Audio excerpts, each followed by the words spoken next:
पुणे हे फक्त एक शहर नाही, तर ही एक विचारांची संस्कृती आहे आणि ह्या संस्कृतीचं जिवंत रूप म्हणजे पुण्यात झालेला पुस्तक महोत्सव.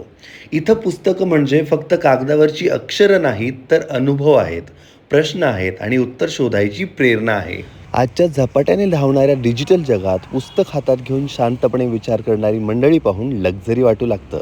वेगवेगळ्या भाषांमधील पुस्तकं, वेगवेगळी प्रकाशकं, नवीन लेखक, ज्येष्ठ विचारवंत, कुठे कविता, कुठे कादंबरी, तर कुठे इतिहास, विज्ञान आणि भविष्याची स्वप्न. या महोत्सवात फिरताना असं वाटतं की प्रत्येक पुस्तक आपल्याशी बोलतंय, थांब जरा मला वाच.